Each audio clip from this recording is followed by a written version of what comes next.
Warning, there are people pretending to be me in the comments. This is what a comment from me looks like. Notice that the name is spelled perfectly, and notice the border around the name. That's how you know it's from me. You can also click on my name to make sure you actually go to my channel to double check. And this is what a comment from an imposter will look like. It has weird characters in the name or comment, and it's usually going to ask you to add them on WhatsApp or Telegram.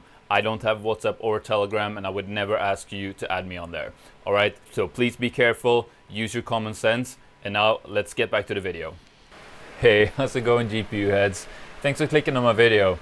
Seb Heslo here, and in today's video we're gonna do another one of these GPU deep dives, and we're gonna do it on this, which is a Gigabyte Eagle 3060 Ti LHR version. So what we're going to be doing is we're going to test the max hash rate, the best efficiency, the profitability, the power consumption, as well as have a look at overclock settings for this, but more on that later. And we're going to be testing all of this on Ethereum, Ethereum Classic, Ravencoin, FIRO, Ergo, as well as Flux. Now, do keep in mind this GPU is an LHR version of the GPU, which is the currently available version of this GPU, which means it will be hash rate limited for mining Ethereum, Ethereum Classic, any ETH hash algorithm based coin basically. And this is the fourth video in a video series that I'm doing on the channel right now, where I'm testing all of the current NVIDIA RTX 30 series GPUs, as well as the GTX 16 series GPUs, just like this, just a complete deep dive on each one of them to see just how good they actually are for mining. And after watching this video, if you do feel like this is the GPU for you, the 3060 Ti LHR, then what I will do is I will leave links in the description to buy this GPU. Now, you know, full disclosure, those are affiliate links, which means that if you do make a purchase through those links, the channel does get a small commission at no extra cost to you basically. And just quickly before we hop on over to the computer and get started, I just want to say that I will be showing my overclock settings for the GPU, you know, in my tests here. But just keep in mind that those settings are for my GPU and they won't necessarily be good for your GPU. They might be close-ish, but each GPU is unique and needs individual overclock settings. But you don't have to worry, because I've actually made a full video guide on how to find the perfect overclock settings for your specific GPU, no matter what coin you're mining. So I'll leave a link to that up in the card above there, as well as a link in the description below. But yeah, with that out of the way, let's hop on over and see just how good this GPU is for mining. Let's go. Alright, so we are over at the computer, and just before we get started, some of you wanted to see the statistics for the GPU. So here they are in GPU-Z. You can see I have the 3060 Ti LHR with Hynix memory. So there you go, for those of you who asked. Now let's have a look at Ethereum. And before we do, I just wanted to say that, you know, Ethereum and Ethereum Classic, they use basically the same algorithm, so we don't need to test both of them, because the results we get in terms of hash rate and efficiency and overclock settings will be the exact same for both Ethereum and Ethereum Classic. And now, as you know, this is an LHR GPU, which means it's going to be hash rate limited on Ethereum and Ethereum Classic. But we are using the latest version of T-Rex Miner, which has that 74% or so unlock feature. So with that out of the way, let's have a look at just mining Ethereum on completely stock settings here. So you can see we're getting, well, around 37.5 to 38 or so. It's kind of bouncing around a lot, as it commonly does mining you know, Ethereum on an LHR GPU. But I've been keeping an eye on it for, well, a while now, 28 minutes, and it seems to be at around 38 mega hash at 194 watts. So yeah, that is it with completely stock settings. Now I'm going to power limit to see what the best efficiency we can get at stock clocks is. Alright, so the best efficiency that I was able to find at stock clocks was at 60% power limit, where we're getting, well, around 37.5 mega hash or so at just 119 watts for an efficiency of 315 kilo hashes per watt or so, which is pretty good. So yeah, now let's put the power limit back to 100% and let's start overclocking. Alright, so the highest possible hash rate that I was able to find was around 48 mega hash a second, and that's pulling 195 or so watts. And yeah, that is at full power limit though, so now let's power limit with our overclocks in place and see what the best efficiency we can get is. Alright, so the best efficiency I've been able to find is at 70% power limit, and that is giving us 45.5 mega hash basically at 139 watts. And that gives us an efficiency of 325 or so kilo hashes per watt, which is pretty good. But now, before we wrap up on Ethereum, I just want to test to lock the core clock instead of power limit. So yeah, let's give that a go. Alright, so the best efficiency that I could find was at around 1450 megahertz locked core clock, and that's giving us around 46 mega hash at 137 watts or so, which is really good efficiency at 333 kilo hashes per watt. Hey guys, Seb from the future here. I let this card mine Ethereum with the unlocker in T-Rex overnight, and I noticed something strange. So if you're having problem with this card not getting enough hash rate, then definitely check this out, because I found a fix for it. So basically what happened to mine was the LHR limiter kicked in, as you can see here. I was able to reproduce it, and I'm only getting like 27 or so mega hash. But T-Rex did not realize that the LHR unlocker had kicked in. So T-Rex was just happy and kept trying to bump up the LHR unlock feature. And at the end, I think I was at like 89% or something, which obviously it wasn't, because it was only at like 26 or 27 mega hash. So basically the problem is that T-Rex did not realize that the LHR limiter had kicked in the card, and just tried to keep bumping the hash rate up, which didn't work, and the card was just sitting at like a lot less than it would be able to do basically. However, the fix for it, which I have it up and mining here now just to show you guys that it is fixed. Yeah, as you can see here, it is my 3060 Ti, and it's been mining now steadily at 46 mega hash or so. And the fix was just to manually set a lower LHR tune level basically. So for me the sweet spot was 73, and you do that by just in your batch file typing LHR tune and then just specifying the actual number. So 0 means, you know, no LHR unlock, which is for my 1660 Ti's here. -1 means, you know, auto tune. And then if you put a specific number like 73, that means unlock it at this percentage. And as you can see, for my 3060 Ti, that has worked now, and I've been mining steadily at 46, 47 mega hash. So if you're getting like lower hash rate than you think you should on a 3060 Ti like this, then try manually specifying a little bit lower LHR unlock in your batch file, and that should fix it. But yeah, that is basically it for Ethereum. Now let's move over to Ravencoin. Alright, so when it comes to mining Ravencoin and Firo, they basically have the same algorithm, with Ravencoin their core POW algorithm and Firo with their Firo POW algorithm, which are both just slight variations of the prog POW algorithm. So what that means is that in terms of hash rates, efficiencies, overclock settings, everything like that will actually be the exact same for both Ravencoin and Firo, which means we don't have to test both of them and waste both yours and my time, because the results will be the exact same. So I'm just going to do Ravencoin, and we will know that we will be getting the exact same results for Firo as well. But with that said, we are now up and mining Ravencoin on just completely stock settings here, and we are getting just below 25 mega hash at 199 watts, which means an efficiency of around 125 kilo hashes per watt. But yeah, now let's start power limiting at stock clocks and see what the best efficiency we can get at stock clocks is.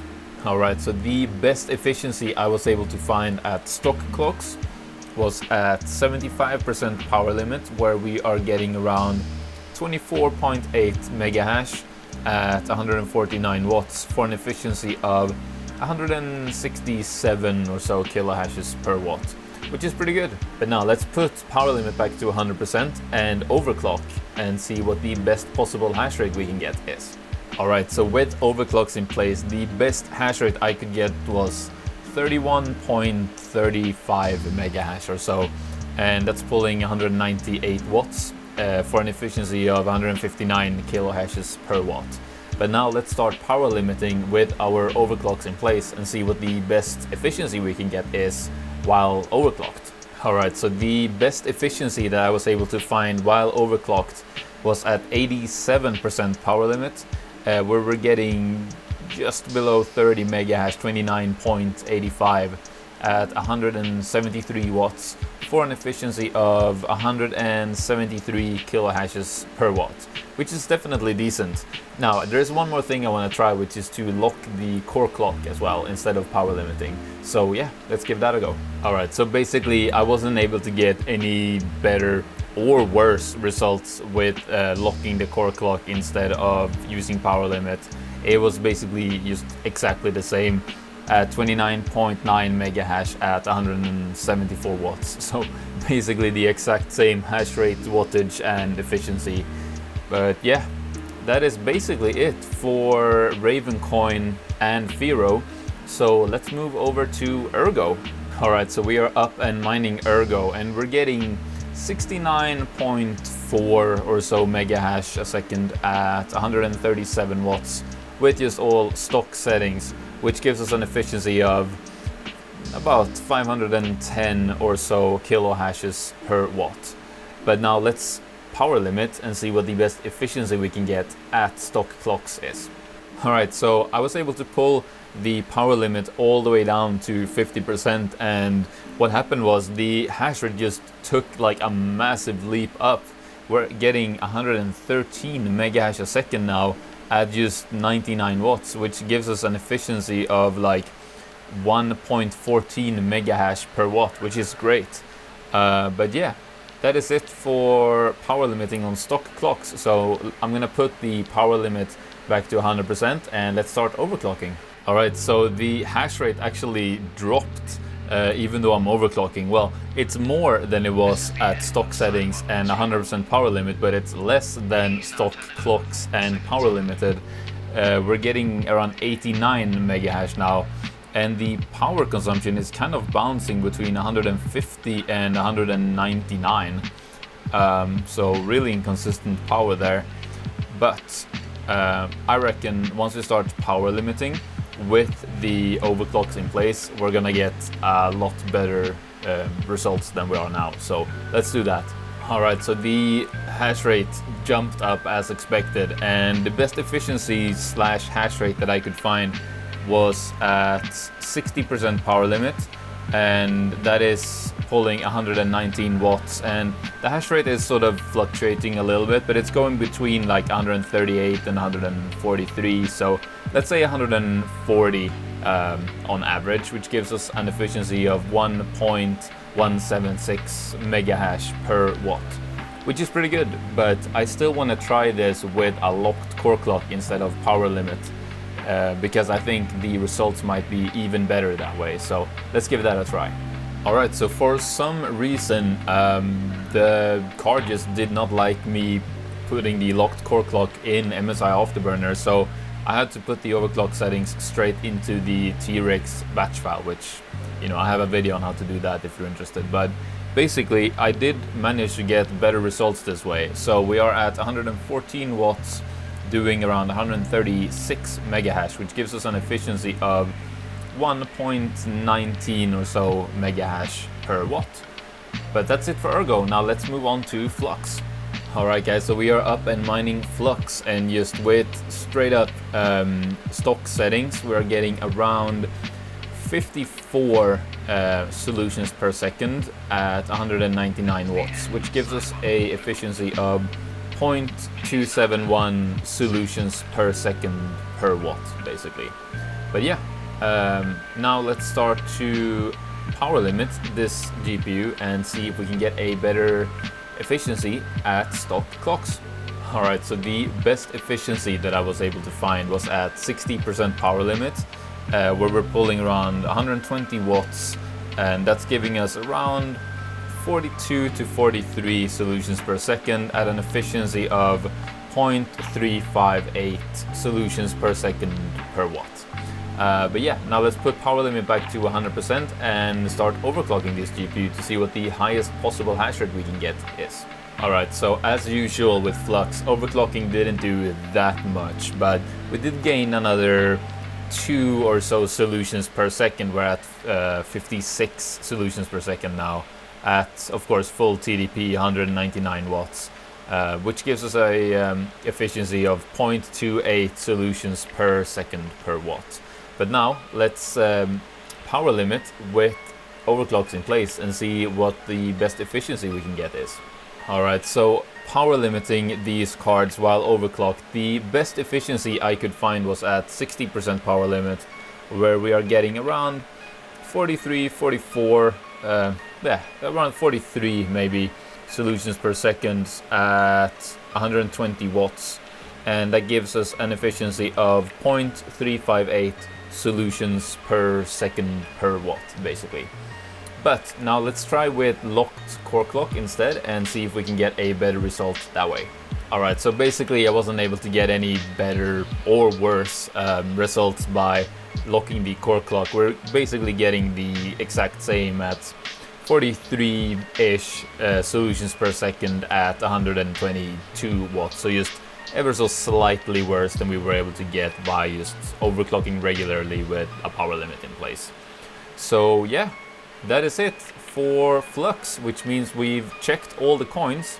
Now let's have a look at all of our results in the spreadsheet. Alright guys, so here are all of our results from the testing today.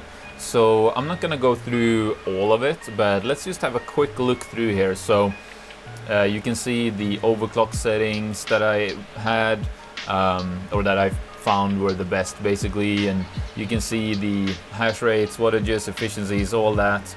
And let's go through it just quickly. As you can see here for Ethereum, basically the highest hash rate we were able to get was 47 mega hash. However, if you're willing to just sacrifice 1 mega hash, you can also get the best possible efficiency, which is totally worth it, and it's gonna make you more money unless you have free electricity basically. So totally would recommend doing that.